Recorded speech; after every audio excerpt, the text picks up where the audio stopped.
રખડતા હોય એને કાંઈ અસર ન થાય, તમે ગમે એટલા પસાડો ને. અને એક બઢિયો હાલો એને તમે ગમે એમ જેમ ઝાડ બાંધ્યું એમ બાંધો, ઠેકીને જ જાય, એ ક્યાંય ગામાં જ ન આવે. એમ ગુરુ મહારાજ નો બાળક કોઈ સંતના સાનિધ્યમાં રહ્યો હોય કોઈ દી ગામાં ન આવે ક્યાંય. એ ડબ્બા ખકડાય ખકડાય તમે મરી જાવ તો એવું છે, કેમ કે તોપું ફૂટી હોય એની માથે. આવો બનાવી દે સંતનું સાનિધ્ય તો એવું છે. પણ એ પરમાત્માની કૃપા હોય તે મળે.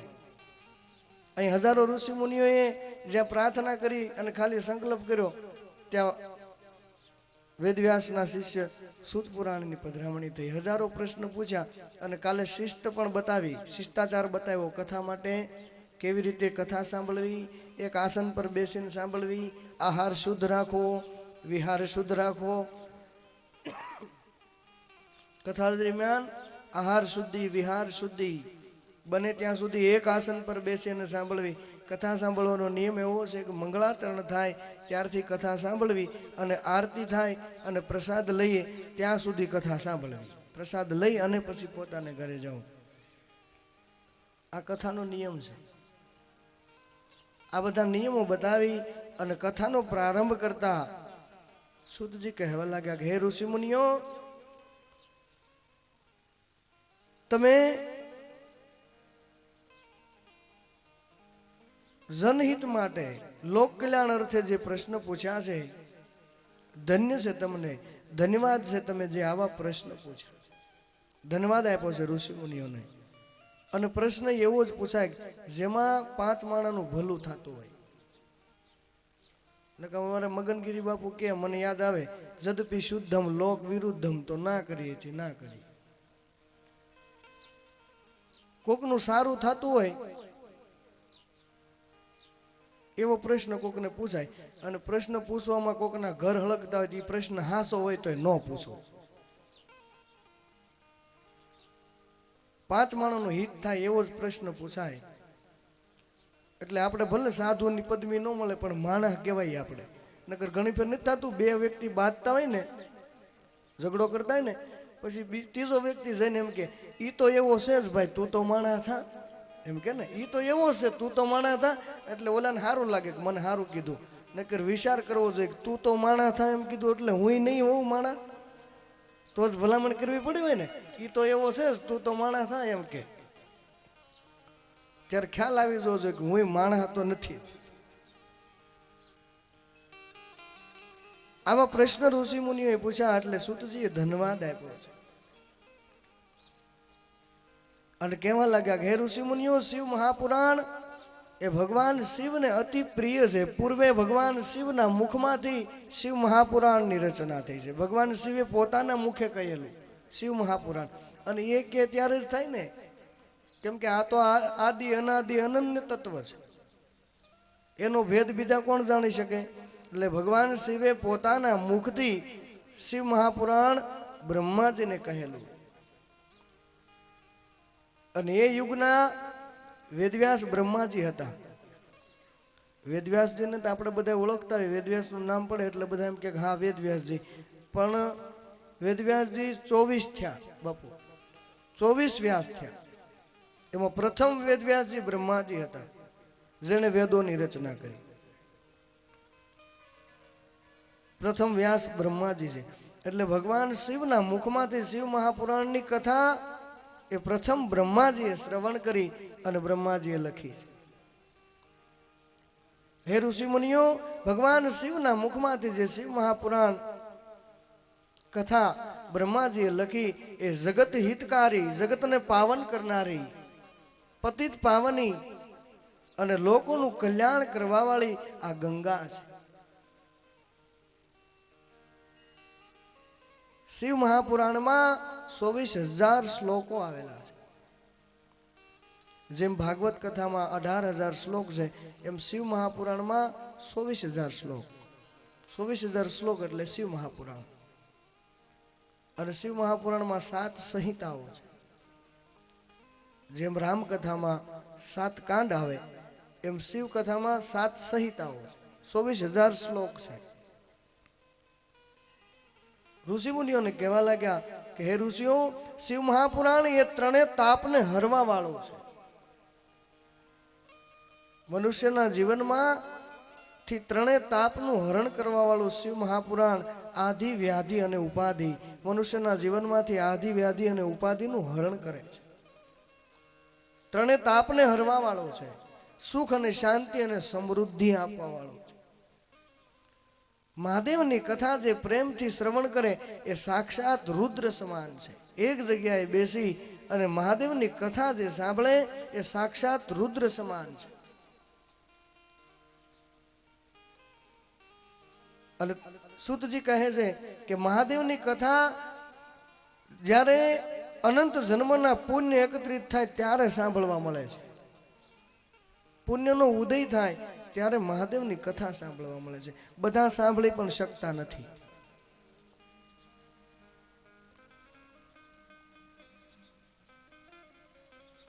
કથા સાંભળવાની અને પાછું હૃદયમાં ઉતારી અને એની પ્રમાણે જે વર્તન કરવું એની વાત કરી છે. બાકી કથામાં તો બધા બેસીએ છે ને આપણે. અને અગાઉ પણ મેં કહ્યું હતું ને, કથામાં બેસવાથી કાંઈ નહીં થાય. કથા જ્યારે આપણામાં બેસશે ને ત્યારે ઉદ્ધાર થાય. કથામાં તો બેસીએ જ છીએ આપણે, પણ કથા આપણામાં જ્યારે બેસે ત્યારે આ જીવનું કલ્યાણ થાય. એ ત્રણેય તાપ આધિ વ્યાધિ અને ઉપાધિને મટાડનારો છે. પ્રેમપૂર્વક ભાવથી ભગવાન શિવનું સ્મરણ કરતા કરતા જે ભગવાન શિવની કથા શ્રવણ કરે છે એને ત્યાં ભગવાન શિવના આખા પરિવારનો વાસ થાય. આખા પરિવારનો. હવે આખો પરિવાર આવે એટલે કેવું જોવો જોઈએ? ભગવાન શિવ, માં શક્તિ, શિવ એટલે વિશ્વાસ, અને માતાજી શ્રદ્ધા એટલે માં પાર્વતી. અને શ્રદ્ધા અને વિશ્વાસ માણસના જીવનમાં આવે એટલે એને ત્યાં ગણપતિ આવે.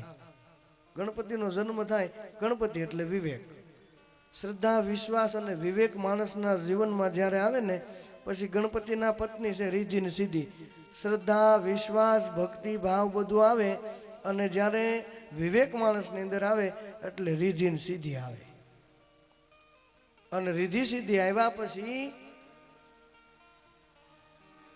શ્રદ્ધા, વિશ્વાસ એ ભગવાન, શ્રદ્ધા એટલે માં પાર્વતી, વિશ્વાસ એટલે ભગવાન શિવ. આ માણસના જીવનમાં આવે એટલે વિવેક આવે. વિવેક ગણપતિ. વિવેક આવ્યા પછી રિદ્ધિ ને સિદ્ધિ આવે. રિદ્ધિ ને સિદ્ધિ આવે એટલે શુભ ને લાભ આવે. પછી જીવનમાં લાભ જ હોય અને જે કાર્ય કરે ને એ શુભ હોય.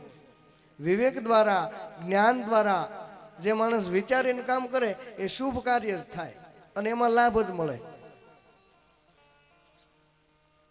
અને આ બધું જીવનમાં આવે ને એટલે અમારી સંતોની એક કહેવત છે, શિવ કા દાસ કદી ન ઉદાસ.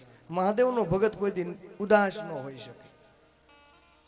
અકાલ મૃત્યુ ઓ મરે જો કર્મ કરે ચંડાલ કા, કાલ ભી ઉનકા ક્યાં કરે જો ભક્ત હોય મહાકાલ કા. સંતો તો ત્યાં સુધી કહે છે કે કાળ પણ એની પાસે આટો મારવા આવતો નથી જે મહાદેવનો ભક્ત હોય. માર્કુંડેય ઋષિનું આયુષ્ય હાવ ટૂંકું હતું, પણ જ્યારે એને ખ્યાલ આવી, યમરાજા જ્યારે લેવા આવ્યા એટલે ભગવાન શિવના શિવલિંગને બધ ભરી અને બેસી ગયા. યમરાજાએ જે યમ પાસનો ઘા કર્યો, મહાદેવજી કોપાયમાન થઈ અને પ્રગટ થયા. નેત્રો જેના સજળ બની ગયા. કોપાયમાન જ્યાં થયા, યમરાજ ધ્રુજવા લાગ્યા કે મહાદેવ કૃપા કરો, મારી ભૂલ થઈ ગઈ. તમારો જે ભક્ત હશે ત્યાં હવે કોઈ દિવસ ધક્કો નહીં ખાવ. કેમ કે ભગવાન હું તો કાળ છું પણ આપ તો મહાકાલ છો. અને કાળનો પણ કાળ હોઈ શકે ને. યમરાજાનું તે આયુષ્ય પૂરું થતું છે ને, આપણે એમ થાય કે યમરાજાનું કઈ આયુષ્ય થોડું પૂરું થાય, વિચાર આવે ને. પણ સંતો એની વાણીમાં સરળતાથી સમજાવ્યા છે. બાપુ બે કાળી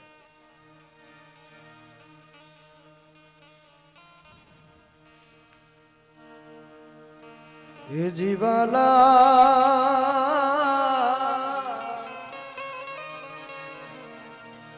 એ એક રે બ્રહ્માજીના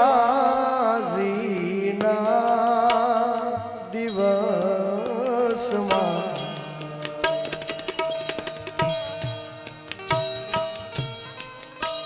એ ઇન્દ્ર તો સબૂદ બદલા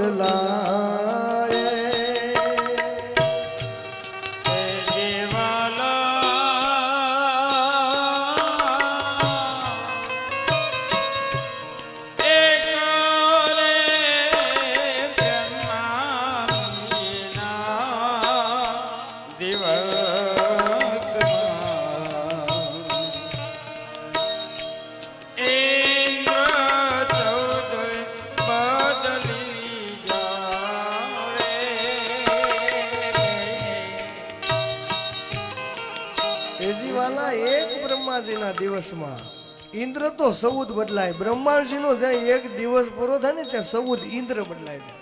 આ બધાયની આયુષ્ય નક્કી થઈ છે, દેવતાઓની પણ. અખંડ અને અવિનાશી જો તત્વ કોઈ હોય તો એક જ છે, ભગવાન શિવ. જેને અખંડ કહી શકો, જેને અનાદિ કહી શકો, જેને અવિનાશી કહી શકો. બાકી બધા નાશવંત છે. એક બ્રહ્માજીના દિવસમાં ઇન્દ્ર તો 14 બદલાય, 14 ઇન્દ્ર બદલી જાય. કેવા કેવા? હે જીવાલા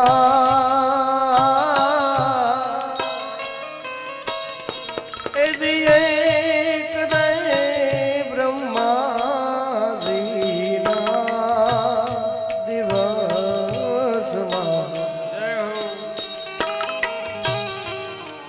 ઇન્દ્ર તો 14 બદલાય. ભાવેથી ભજી લો કોઈ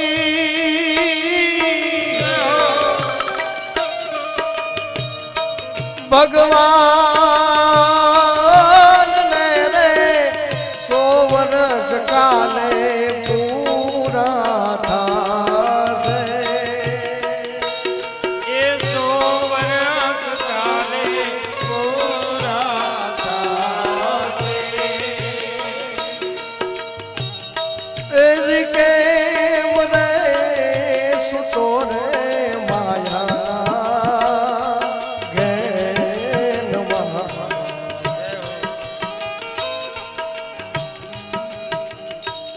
એ સુતા તને નિંદરાયું કેમ આવે?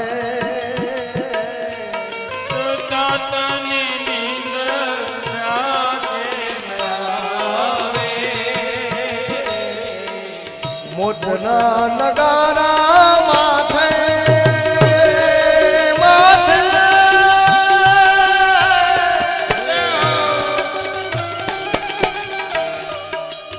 મોટના નગારા માથે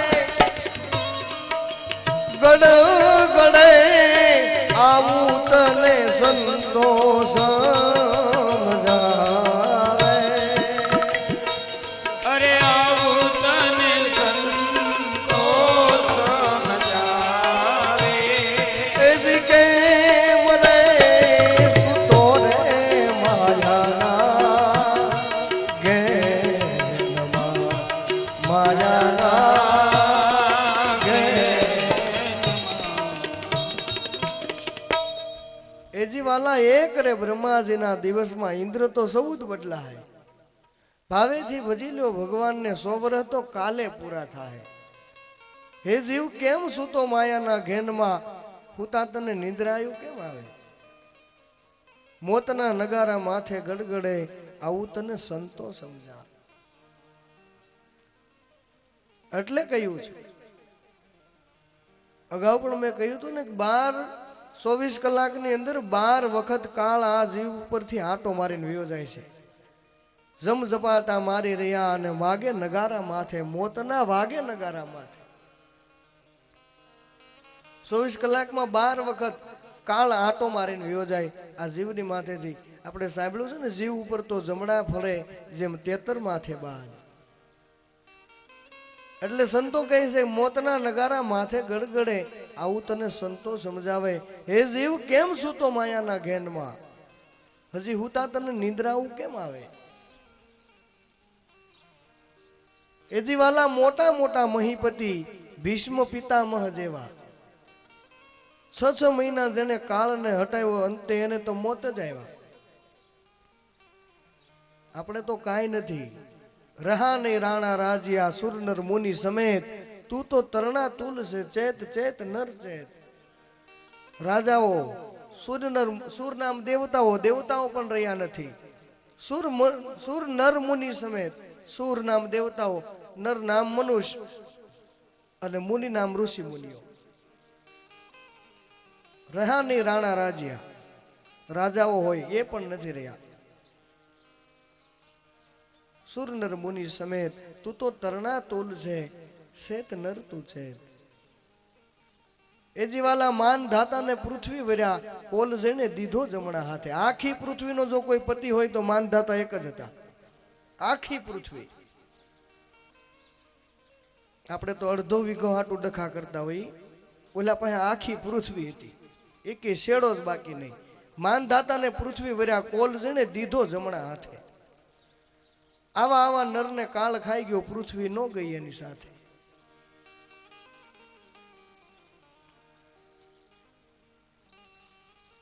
બહુજીમાં બગડાલમ ઋષિ એવી એને તપસ્યા બહુ કીધી.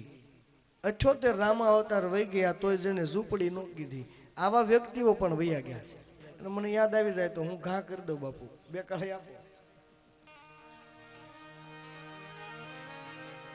याद रख सिकंदर के हौसले तो आली थे, जब गया था दुनिया से दोनों हाथ खाली थे.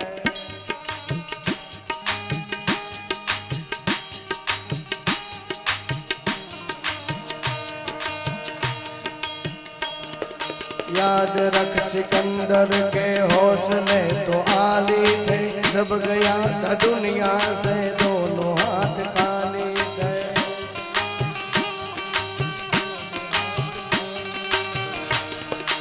अब न वो हलाकू है और न उसके हाथी है, संदू जो मकोरस है और न उनके साथी है.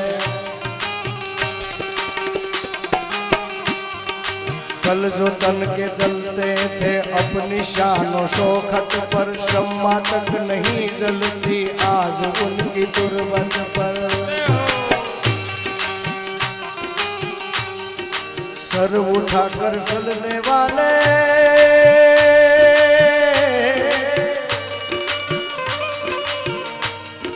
सर उठाकर चलने वाले हाथ पछाड़े जाएगा.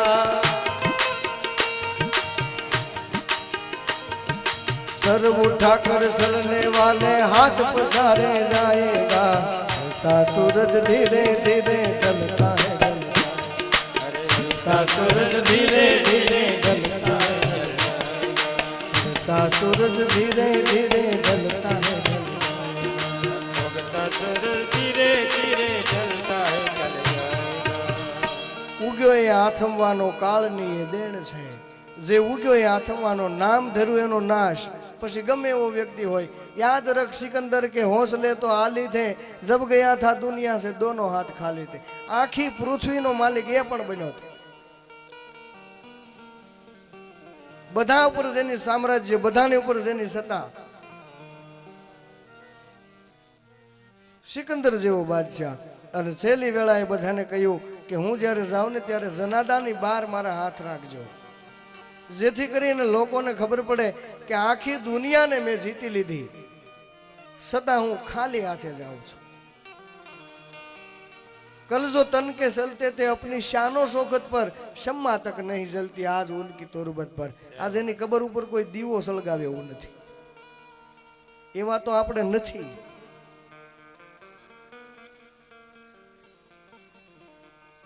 કેવા કેવા વ્યક્તિઓ, કલ્પના ન કરી કેવા આપણે કેવા વ્યક્તિઓ વયા ગયા. રાવણ જેવો વ્યક્તિ, બાપુ 14 સોકડીનું રાજ કર્યું રાવણે. 14 સોકડી એટલે 2.5 લાખ વર્ષ, 2.5 લાખ વર્ષ રાવણે રાજ કર્યું. કેવડી સત્તા. પણ જ્યાં અહંકાર આવ્યો ને પરમાત્માનો સામે વિરોધી થયો, ધર્મ ભ્રષ્ટ જ્યારે થાય માણસ એટલે પતન થઈ જાય. ધર્મ રક્ષતે રક્ષતા. ગમે એવી પરિસ્થિતિમાં તમે ગમે એવા સત્તાવાન હો, ગમે એટલી સત્તા હોય તમારા પાસે, એ ન્યા કાંઈ કામ જ લાગતી નથી. જમડાની આગળ કોઈના જોર નહીં હાલે, જોઈ રહે બધા ફાટા ઝાડે.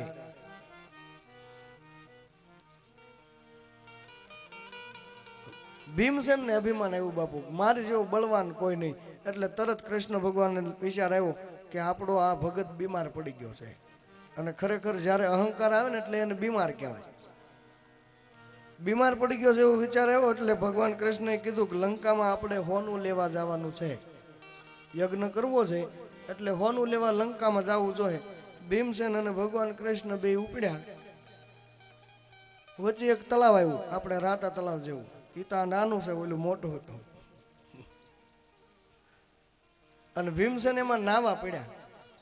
આ કાંઠાથી ઓલા કાંઠા સુધી જઈ ન શક્યા. ઈ તળાવ કેવડું હોય છે. ભીમસેન પાછા મહાકાય હતા. ભીમનો અર્થ ભીમ એમ નામ લ્યો ને, ભીમનો અર્થ જ ઈ થાય. મહાકાય હોય એને ભીમ કહી શકાય. એ ભીમ હમણાં અમારે થોડાક કાલે જ આપણે બતાડ્યું હતું. કેમ બાપુ મોબાઈલમાં વોટ્સઅપ ઉપર ઓલા આપણે ગટરુગજ, ભીમનો છોકરો ગટરુગજ, એનું હાડપિંજર મળ્યું છે 80 ફૂટ લાંબુ છે. એમનું જે કંકાલ મળ્યું ને 80 ફૂટ લંબાઈ છે એની. અને માણસો એની પાસે આટા મારે એ અવડા લાગે. આનો દીકરો આવો હતો ગટરુગજ, તો ભીમ કેવડો હોય છે આપણે હવે અંદાજ લગાવી લેવો. ઉત્તર પ્રદેશમાં હમણાં એનું કંકાલ મળ્યું છે. 80 ફૂટ લાંબુ છે ખાલી હાડપિંજર. ઈ ભીમસેન જે તળાવમાં પડ્યા ને, આ કાંઠેથી ઓલા કાંઠે ન જઈ શક્યા. એટલે ભગવાને કીધું કે ભીમસેન તળાવ કેમ? એ કે પ્રભુ બહુ મોટું તળાવ. ત્યારે ભગવાને કીધું કુંભકર્ણની ખોપરી છે ઈ. તું જે બહાર નથી નીકળી ગયો ને, કુંભકર્ણની ખોપરી છે. તો એ વિચાર આવ્યો ભીમને કે આપણે તો કાંઈ નથી. હવે ઈવડા એ વ્યક્તિ પાસે આ જો કાંઈ ન હોય તો આપણે શું છે? કઈ સત્તા આપણી, કઈ તાકાત છે? પરમાત્માનું શરણ સ્વીકાર્યા વગર મરી જાવું આમને હાવ આમ ગોમાં મરી જવાના. અને કંઠિયું બાંધી હોય ને જેને, એ તો ધ્યાન જ રાખજો. કેમ કે નકર આમને હારા હતા. કંઠિયું બાંધીને વકીલ જે થયા ને, એ તો હલવાવાના. કેમ કે કોર્ટમાં કદાચ આપણે ગયા હોય, સાહેબ કોર્ટમાં ગયા હોય અને કદાચ આપણે થૂકી જાય તો જજ સાહેબ એમ કે આને બહાર કાઢો, એમ કે એટલું જ કે ભાઈ બહાર કાઢી મૂકો આને. અહીં થૂકે પણ વકીલ થૂકે તો તરત ન કે નાખો અંધેરાને. કાયદા કાનૂન જાણે ને અહીં થૂકે. એમાં આપણને બધાને કારણે સમજણ તો છે જ. આપણે હું લેવા આવ્યા છીએ, ભગવાનનું ભજન કરવા આવ્યા છીએ. વકીલ તો થઈ ગયા છીએ આપણે. અને હવે જો કાંઈ નહીં કરીને ડબલ કાયદા લાગુ પડવાના ત્યાં.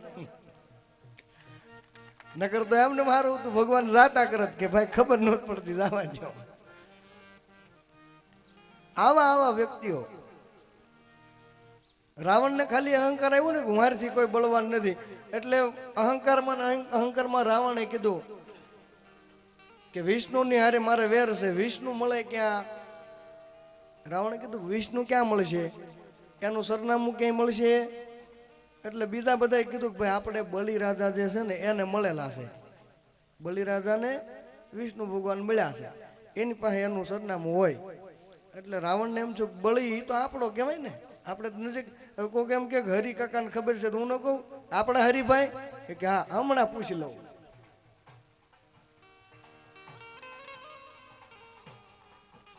એટલે રાવણે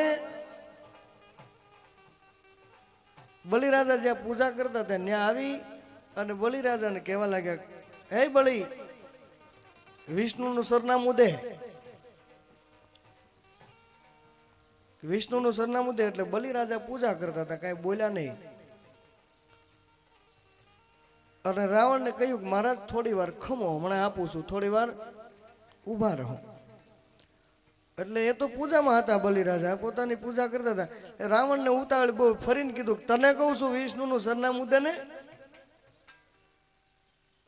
એટલે બલિરાજાએ કહ્યું ભાઈ બહુ ઉતાવળ છે? એ કે હા. એક કામ કરો, આપણો જે ઓલો પટારો છે ને એ ખોલો. રાવણે પટારો ખોલી અને અંદર ઉતર્યા તો અંદર એક ચક્ર પડ્યું હતું. ચક્ર. એટલે રાવણને કહ્યું કે એ ચક્ર તમે બહાર કાઢી લો. રાવણે ખૂબ મહેનત કરી, ચક્ર ઊંચું થયું નહીં. એટલે બલિરાજાએ કીધું કેમ છું મહારાજ? એ કે વજન વાળું ભારે બહુ છે, ઊંચું થતું નથી. ત્યારે બલિરાજાએ કીધું કે એ મારા દાદા હરણાકશના કાનનું કુંડળ છે, જે તારથી ઊંચું નથી થતું ને એ કાનમાં પહેરતો, એને બાવણા બેહીને શીરી નાખ્યો. એ વિષ્ણુ જોઈ એડ્રેસ. રાવણ કે હવે નથી જોતું. આવા આવા વ્યક્તિઓ બધા આ જગ છોડીને વી ગયા. આપણે જાવું છે એટલે એક સંતે બહુ સારી ભલામણ કરી છે.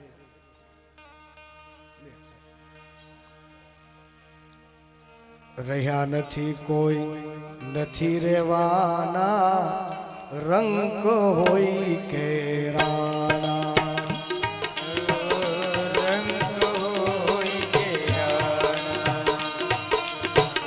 રહ્યા નથી કોઈ નથી રેવાના, રંગ હોય કે રાણા.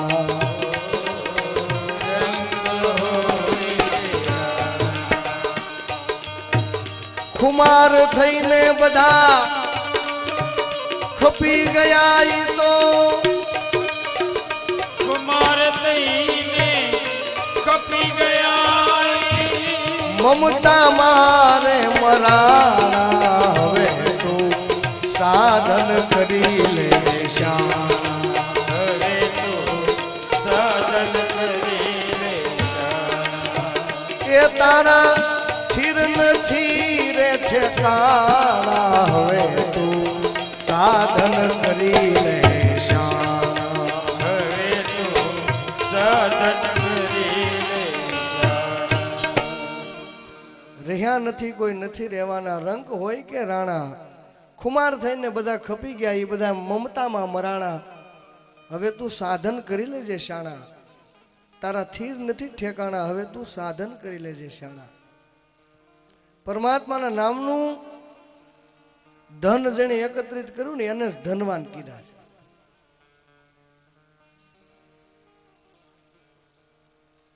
ગજધન, રાજધન, બાજધન और रतन धन खान.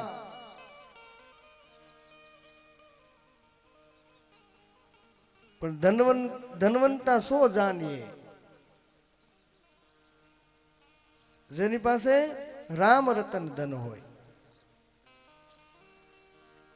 પરમાત્માના નામની જેને બેલેન્સ કરીને એનું જ કામ થઈ ગયું છે. અને આ બેંક એવી છે પાછી બધી વખતે હાલે. અહીંની આપણી જે લૌકિક બેંક હોય ને એ તો અહીંયા જ કામ આપે.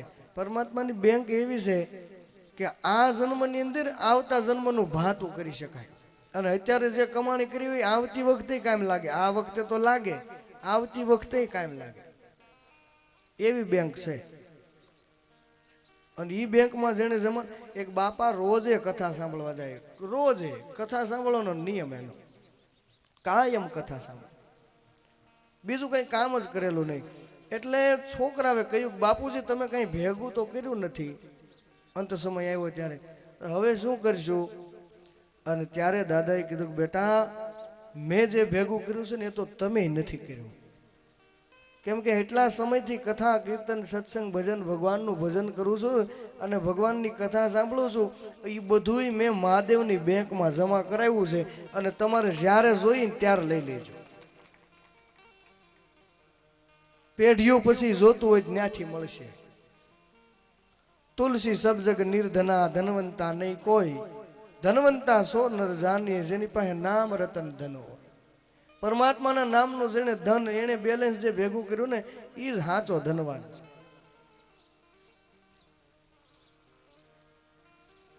અને આમે જે આપણું લૌકિક ધન છે એની મેં કાલે વાત કરી હતી ને, જે પોતાનું ધન ધર્મના કામમાં, ધર્માદાના કામમાં, દાન પુણ્યમાં વાપરી શકે એ જ ધનનો માલિક કહેવાય. પોતાનું ધન જે વાપરી શકે એ જ માલિક કહેવાય. નહીં તો વોચમેન કહેવાય, ધ્યાન રાખવા આવ્યો હોય અને ધ્યાન રાખીને નીકળી જાય પાછો. ધનનો માલિક એ છે જે પોતાનું સંપત્તિને વાપરી શકે. પરમાત્માના નામનું જેને ધન ભેગું કર્યું ને એ જ ખરા ધનવાન છે.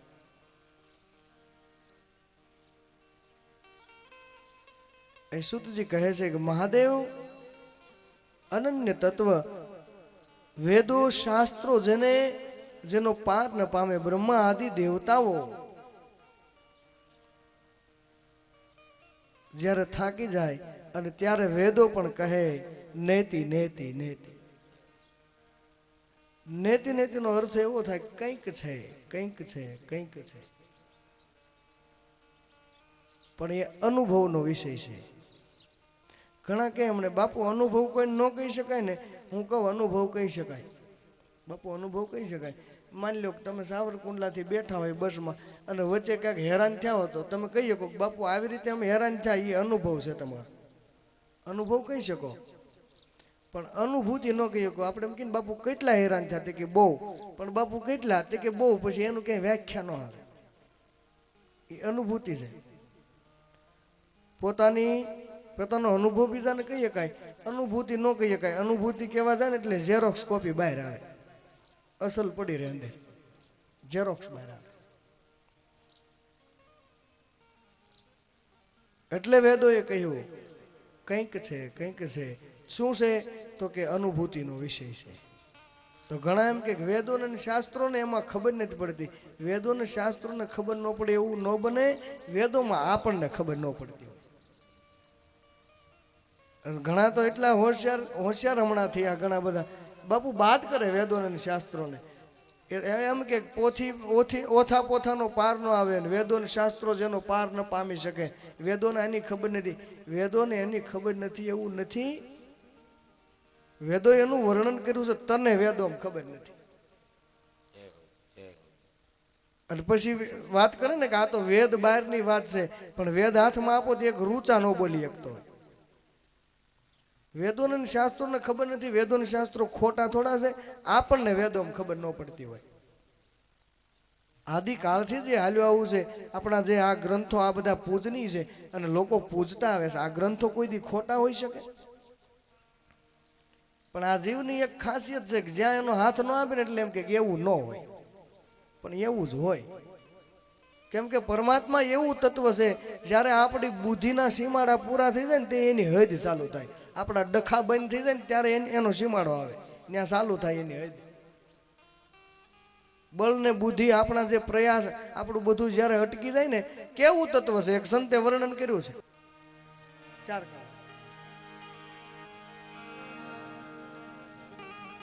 એ અગમ ભેદ છે એવો પ્રભુજીનો, અગમ ભેદ છે એવો.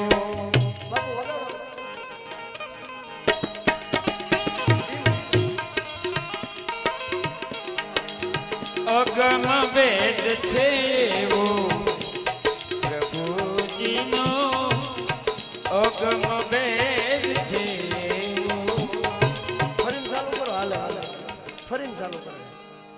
અગમ ભેદ છે એવો પ્રભુજીનો, અગમ ભેદ છે એવો. અગમ વેદ છે એવો પ્રભુજીનો, અગમ વેદ છે એવો. એમાં કેવું છે, બધું માણસ બધું પરિપૂર્ણ હોતા નથી, એવું નથી કઈ. માણસ માત્ર ભૂલ ને પાત્ર, અને ભૂલ એટલે બધું કઈ ફાવતું હોય એવું ન હોય, ક્યારેક થાય. અગમ ભેદ છે એવો પ્રભુજીનો, અગમ ભેદ છે એવો.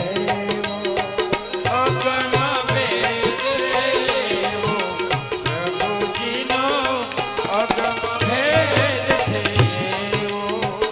કેવું તત્વ છે પરમાત્મા, એનો ભેદ કેવો છે? પીર પેગંબર કરે રે પોકારા, પીર પેગંબર કરે રે પોકારા, પીર પેગંબર કરે રે પોકારા, પીર પેગંબર કરે રે પોકારા. જ્ઞાન ન સમજે તેવો પ્રભુજીનો, અગમ ભેદ છે એવો.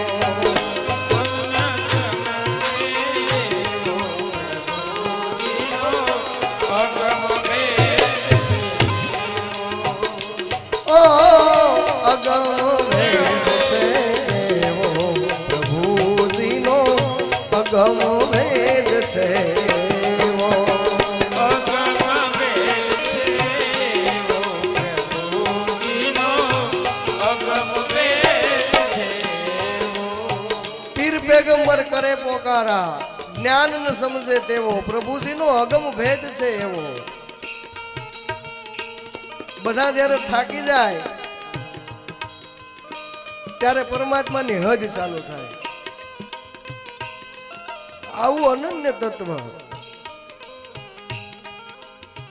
ઋષિ મુનિ ગણ સબ સુનમાં અટકે.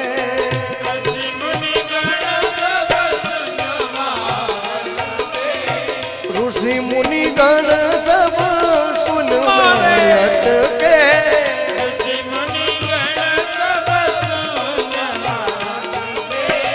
भेद न हम जाए एवो प्रभुजी नो अगम भेद छे एवो.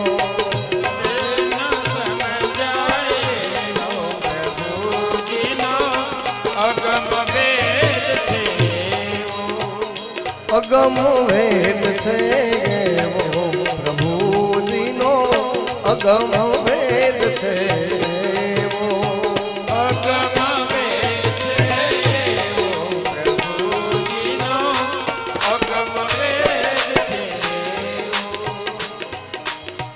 વેદ કિતાબ વાનવ પોતે.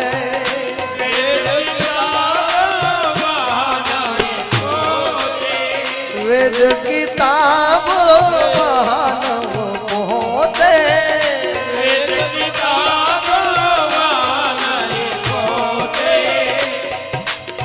ના પહોંચે દૈત કે દેવો પ્રભુજી નો અગમ વેદ છે એવો.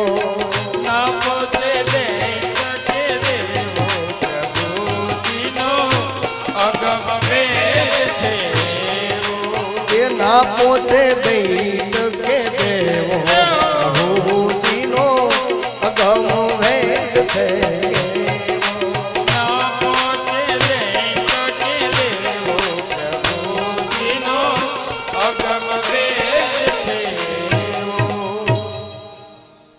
પીર પેગંબર કરે પોકારા જ્ઞાન ન સમજે તેવો પ્રભુજીનો અગમ ભેદ છે. આવું અનન્ય તત્વ મહાદેવજી છે.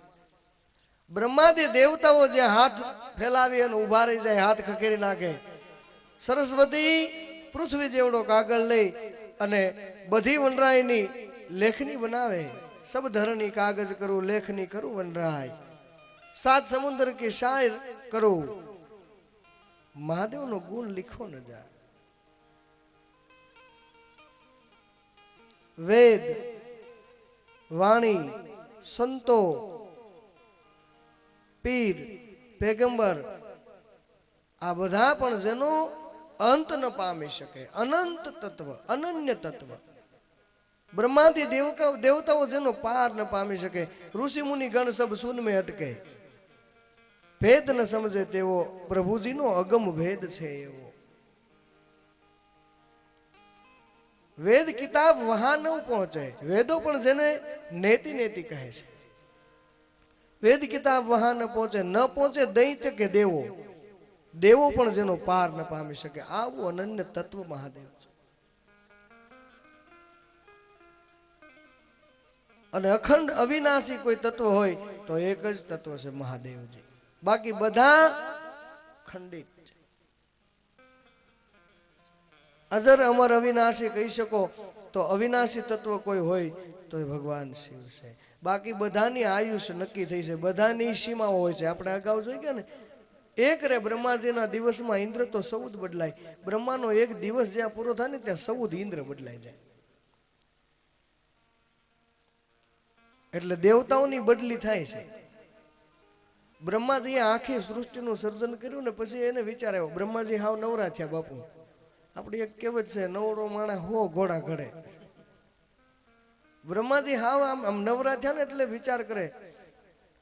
અને વિચાર કરતા કરતા બ્રહ્માજીને એવો વિચાર આવ્યો કે આખી સૃષ્ટિનું મેં સર્જન કર્યું, આખી સૃષ્ટિનું. અને ખરેખર જે કઈ નજરે જોઈ છે આ બધી બ્રહ્માજીની રચના છે. ઝાડ, પહાડ, પર્વત, નદી, મનુષ્યો, ગંધર્વ, યક્ષ, આ બધું બ્રહ્માજીએ ઉત્પન્ન કર્યું. મનુષ્યો અને આ બધું બનાવ્યા પછી બ્રહ્માજીને અહંકાર આવ્યો કે મેં આખી સૃષ્ટિનું સર્જન કર્યું, હું સૃષ્ટિનો રચયિતા છું, મારાથી મોટું બીજું કોઈ હોઈ ન શકે. અને આજ અને માણસ ખરેખર માણસને જ્યારે એવો વિચાર આવે ને મારથી મોટું કોઈ છે જ નહીં, ત્યારે બીજું બધું દેખાતું જ બંધ થઈ જાય, બીજાને ભૂલી જાય. પણ આ તો સનાતન નિયમ છે. આપણે નથી એક કહેવત, શેરની માથે હવા શેર હોય. સર્વત્ર જ્યારે માણસ પોતાને સમજવા લાગે ને ત્યારે સમજવાનું પતન તરફ જવા મળ્યો છે.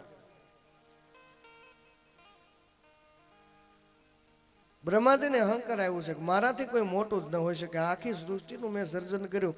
નવરા નવરા આ જે વિચાર કરતા હતા ને કે આપણે કચ્છ જેવું રણ હશે, એમાં એક વ્યક્તિને જોયું, એક વ્યક્તિ 100 ઊંટ લઈને હાલ્યો આવે, 100 ઊંટ, અને બધાની માથે લાકડાની પેટી. બાપુ લાકડાની પેટી. બ્રહ્માજીને વિચાર આવ્યો કે આ ઊંટ ઉપર આ ભાઈ હું લઈને જાય છે રણમાં, આવા વિસ્તારમાં.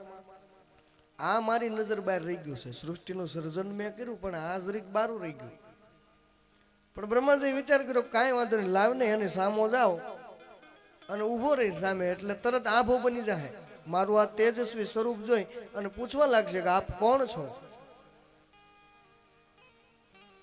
મારા અહોભાગ્ય આપના દર્શન થયા મને, અને મને આજીજી કરવા લાગશે, મારા શરણમાં પડી જશે અને આભો બની જાય. આવું જ્યાં બ્રહ્માજીએ વિચાર કર્યો અને પેલો માણસ હાલ્યો આવતો તો 100 ઊંટ લઈને એની હામાં જ્યાં બ્રહ્માજી ઉભા રહ્યા, એટલે પેલો માણસ તો એની ધૂનમાં નીકળી ગયો ત્યાંથી. બ્રહ્માજી આકુળ વ્યાકુળ થઈ ગયા કે આ વ્યક્તિનું ધ્યાન છે કે નહીં મારી સામે. આટલું મારું તેજસ્વી સ્વરૂપ, આખી સૃષ્ટિનો હું સર્જક છું, બ્રહ્માજી છું, હું પોતે સૃષ્ટિનો રચયિતા છું, અને આ વ્યક્તિએ મારી હામું ન જોયું એટલે હું. અને ખરેખર માણસને જોઈએ છે હું કોઈક વખાણ કરે, ઈ વખાણ ન કરે તો સારું ન લાગે. હમણાં અમે પધરામણી ગયા હતા કે બાપુ સુરત ભાઈએ બહુ સરસ બિચારે બંગલો બનાવ્યો, અને પછી કે બાપુ અહીંયા આટો મારો, આ બેડરૂમ ને આ કિચન ને આ હોલ ને, પછી આટા માર્યા. પછી મને કે બાપુ કેમ લાગ્યું? મેં કીધું રેવાય એવું થઈ ગયું. રેવાય એવું થઈ ગયું તો એમ ન સારું લાગ્યું. મને કે બાપુ રેવાય એવું, એટલે રેવાય એવું જ ને, આ કઈ ગળત બાંધી જવાતું નથી, રેવાય એવું થઈ ગયું. મેં કીધું માણસને વખાણ જોઈ છે. લ્યો, બ્રહ્માજીને વિચાર આવ્યો કે આ વ્યક્તિ આભો બની જવો જોઈએ, મને પૂછવું જોઈએ, મારા વખાણ કરવો જોઈએ. આ નીકળી કેમ ગયો બાજુમાંથી? એટલે બ્રહ્માજીને જો કઈ વાંધો નહીં, લાવ ને હું બોલાવી લઉં. એટલે પેલા વ્યક્તિને હાથ કર્યો, એ ભાઈ ક્યાં જાશો? બોલે હું મારું કામ કરું છું. પણ કામ કરી એ વાત બરોબર છે, પણ તું મને ઓળખે છે? બ્રહ્માજી એમ કીધું ઓળખશો તું મને? અને પેલો માણસ કે નહીં. બ્રહ્માજી કે હું જગત રચયિતા બ્રહ્મા છું, મેં આખી સૃષ્ટિનું સર્જન કર્યું. એટલે પેલા માણસે કીધું કે હશો, એમ કહીને પાછો નીકળી ગયો. એટલે બ્રહ્માજી વધારે વ્યાકુળ બની ગયા કે હું એમ કહું છું કે બ્રહ્માજી છું, હું જગતનો રચયિતા છું, છતાં આ માણસ આભો બની જવો જોઈએ હવે તો. છતાં એમ કે હશો, આને કોઈ નવાઈ લાગતી નથી. એટલે બ્રહ્માજીએ પૂછ્યું તું કરે શું, કામ શું કરે? એ કે મારા માલિકના હુકમ પ્રમાણે કામ કર્યા કરું છું. ભગવાન બ્રહ્માજીએ પૂછ્યું કે તારો માલિક કોણ? તો કે ભગવાન શિવ, એ મારા માલિક છે અને હું એની મજૂરી કરું છું. તો આ પેટીની અંદર શું છે? એટલે બ્રહ્માજીને કીધું પેલા માણસે, તો તમે જોઈ લો. અને 100 પેટી ખોલીને બાપુ એક એક પેટીમાંથી એક એક બ્રહ્માજી નીકળ્યા, એક એક પેટી. મહાદેવ મહાદેવ. અને ત્યારે બ્રહ્માજી પૂછ્યું કે આ એ તમારી પહેલાના સમય પૂરો છો ને એટલે મૂકવા જાવ છું. આ તત્વ મહાદેવ, બ્રહ્માદિ દેવતાઓ જેનો પાર ન પામી શકે. અનન્ય તત્વ અને અખંડ તત્વ જો કોઈ હોય તો મહાદેવ છે. બાકી બ્રહ્માને પણ એનું આયુષ્ય પૂરું થાય એટલે પાછું આવવું. દરેકનું આયુષ્ય નિર્ભર. એક બ્રહ્માજીના દિવસમાં ઇન્દ્ર 14 બદલાય, બ્રહ્માનો એક દિવસ જે પૂરો થાય તે 14 ઇન્દ્ર ફરી જાય. દેવતાઓની પણ આયુષ્ય નક્કી થયેલી છે. એમને પણ સમયકાળે મૃત્યુકાળ તો આવે છે.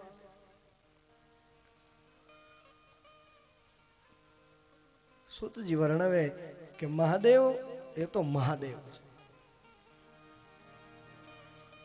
વેદો, શાસ્ત્રો અને બ્રહ્માદિ દેવતાઓ જ્યાં અટકી જાય ત્યાં ભગવાન શિવની હદ ચાલુ થાય છે.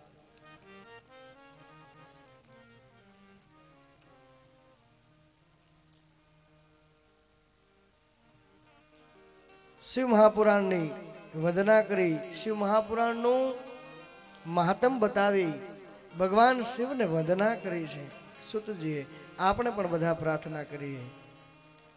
જય શિવ શંકર જય ત્રિપુરારી, જય શિવ શંકર જય ત્રિપુરારી, જય શિવ શંકર જય ત્રિપુરારી, જય શિવ શંકર જય ત્રિપુરારી. દર્શન દેજો યમને ત્રિશૂલધારી, દર્શન દેજો અમને ત્રિશૂલધારી, દર્શન દેજો યમને ત્રિશૂલધારી, દર્શન દેજો અમને ત્રિશૂલધારી. જય શિવ શંકર જય ત્રિપુરારી, જય શિવ શંકર જય ત્રિપુરારી. કૈલાસ ઉપર ભોળા વાસ તમારો, દયા રે કરીને વેલા પધારો, કૈલાસ ઉપર ભોળા વાસ તમારો, દયા કરીને શિવજી વેલા પધારો. કહેવાય છે કે આર્તનાદ જ્યારે થાય, આરાધ આરાધ એટલે આર્તનાદ, આર્તનાદ જ્યારે થાય ત્યારે ભગવાન આવે છે. આપણે સાંભળ્યું છે ને, આરાધે ધણી મારો આવતા, આરાધે તેદી આવતા હતા અને આજે આવે છે. આરાધ એટલે આર્તનાદ, આર્તનાદ કરી અને જો ભગવાનને યાદ કરીએ તો ભગવાન અવશ્ય દર્શન દેવા આવે છે. કૈલાસ ઉપર ભોળા વાસ તમારો, દયા રે કરીને વેલા પધારો, કૈલાસ ઉપર ભોળા વાસ તમારો, દયા કરીને શિવજી વેલા પધારો.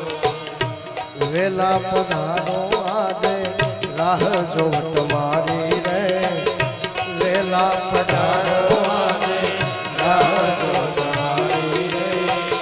જય શિવ શંકર જય ત્રિપુરારી, જય શિવ શંકર જય ત્રિપુરારી. દર્શન દેજો યમને ત્રિશૂલધારી, દર્શન દેજો અમને ત્રિશૂલધારી, દર્શન દેજો યમને ત્રિશૂલધારી, દર્શન દેજો અમને ત્રિશૂલધારી. જય શિવ શંકર જય ત્રિપુરારી, જય શિવ શંકર જય ત્રિપુરારી.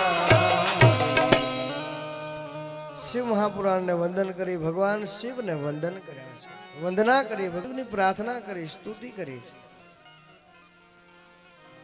અને મહાદેવને તો પ્રાર્થના જ કરવાની, સ્તુતિ કરવાની અને ભગવાનની પાસે શરણાગતિ સ્વીકારવા સિવાય બીજો કોઈ ઉપાય જ નથી. કેમ કે બ્રહ્માદિ દેવતાઓ જો એનો પાર ન પામી શકતા હોય તો આપણે સાધારણ મનુષ્ય, એટલે નિરાશ થવાની કઈ જરૂર પણ નથી. પરમાત્મા બ્રહ્માદિ દેવતાઓને ભલે હાથમાં ન આવે, શું કામ ન આવે? એ બધાએ બુદ્ધિનો પ્રયોગ કર્યો. બળ અને બુદ્ધિનો પ્રયોગ કરવાથી ભગવાન હાથમાં કોઈ દિવસ આવતો નથી. ભગવાન બળથી અને બુદ્ધિથી કોઈ દી હાથમાં આવતો નથી.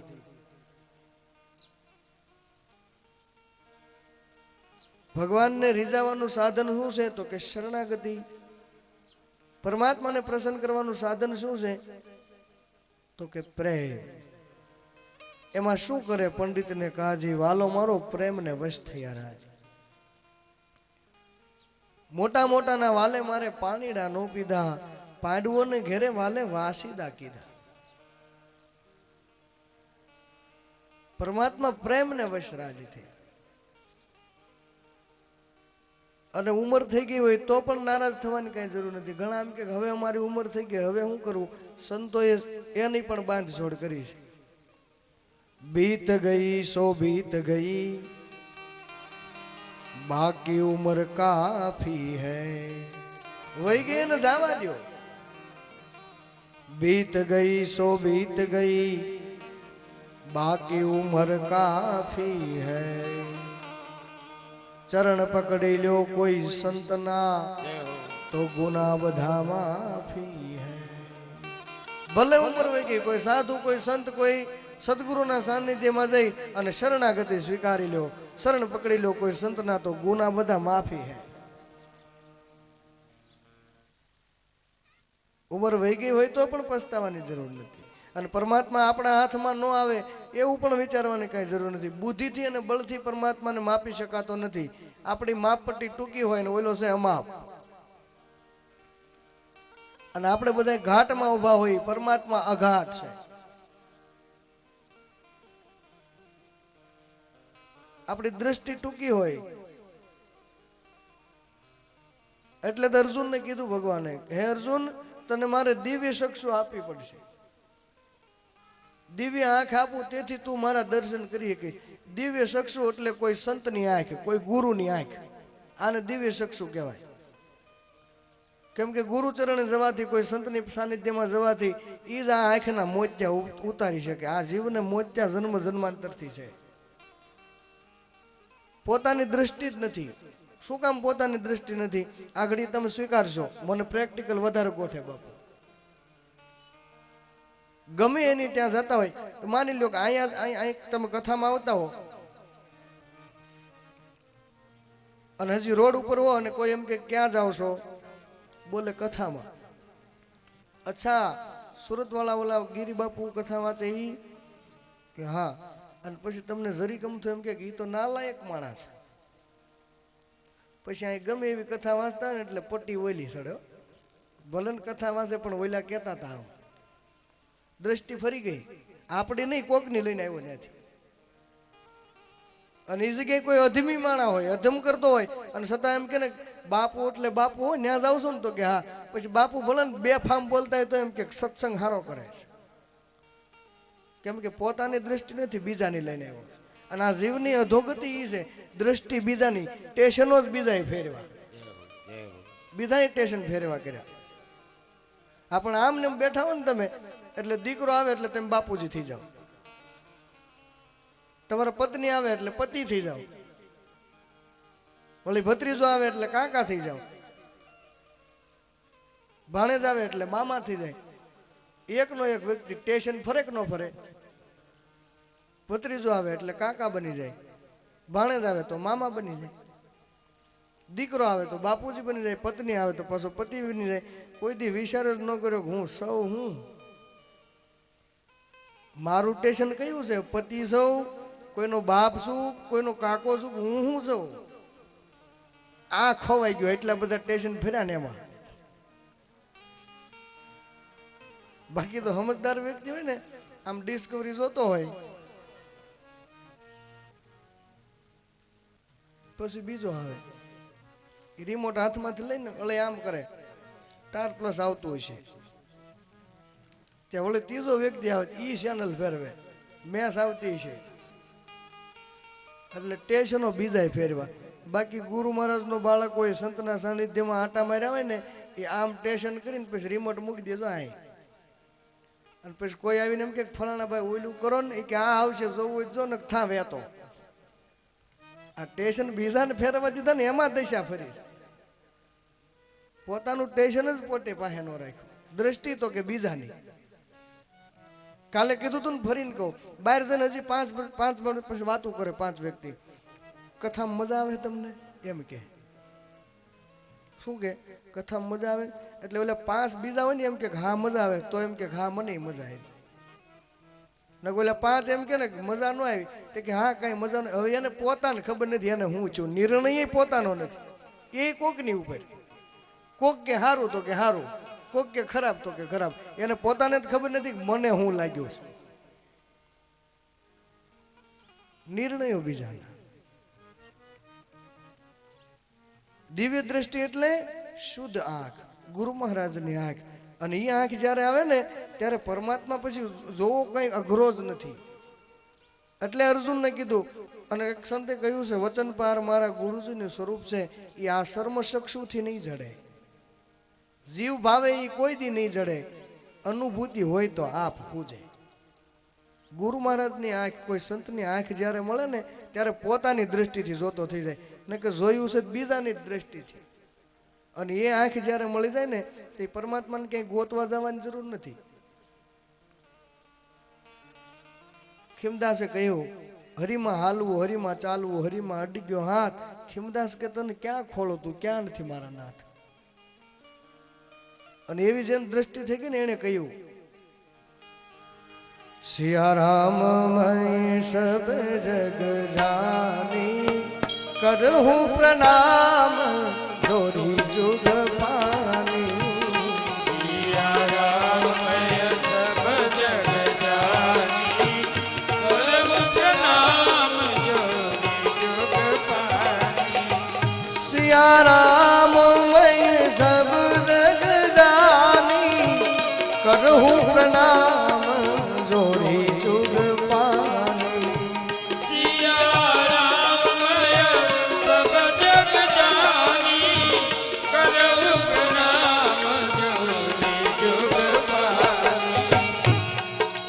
પણ એ આંખના મોતિયા ઉતરી જાય અને શુદ્ધ આંખ જો બની જાય તો પછી બધી જગ્યાએ દર્શન થતા થઈ જાય પરમાત્માના. બધે પરમાત્માને પામવું એ કોઈ અઘરી વાત નથી.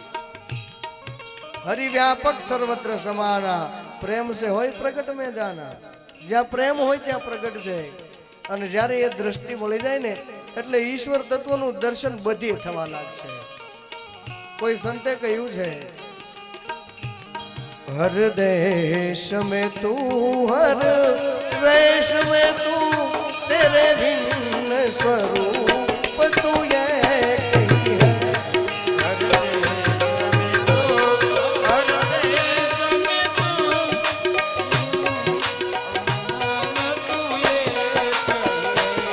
हर देश में तू, हर वेश में तू, तेरे भिन्न स्वरूप तू ये कही है. हर देश में तू, हर देश में तू, तेरे बिन स्वरूप तू एक ही है. सागर से उठा बादल बनकर,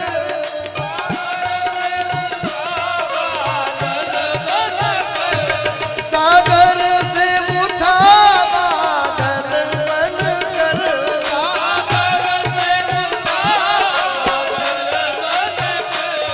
बादल से भरा बरखा बनकर.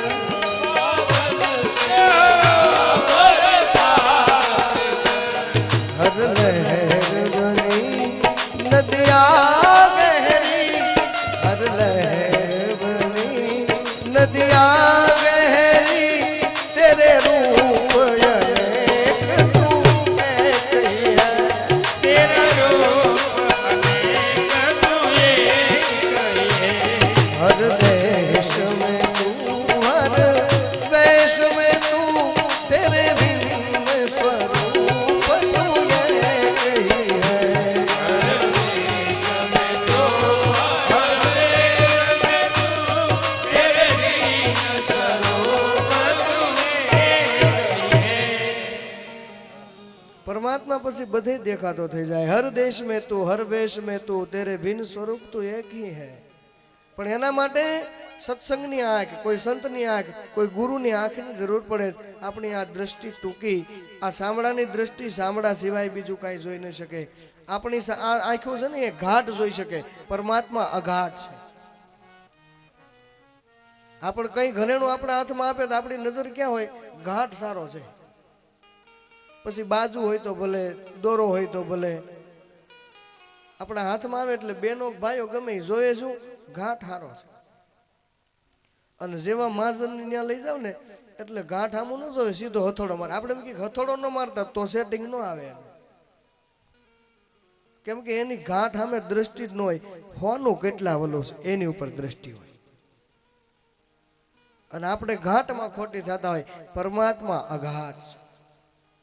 સામડાની આંખું સામડું જોઈ શકે.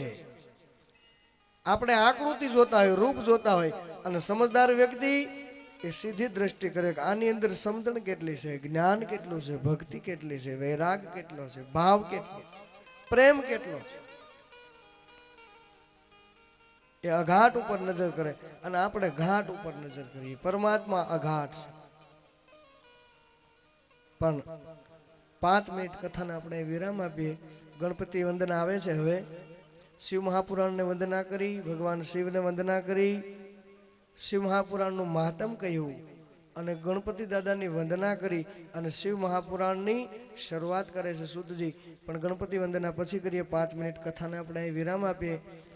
અહીં જે કાંઈ મહેમાનો અને પૂજ્ય બાપુ અને બધા પધાર્યા છે એનું સન્માન અને જે કંઈ જાહેરાત કરવાની 5 મિનિટ કથાને વિરામ આપીએ. 5 મિનિટમાં જે કંઈ જાહેરાત કરવાની હોય એ કરી નાખશો.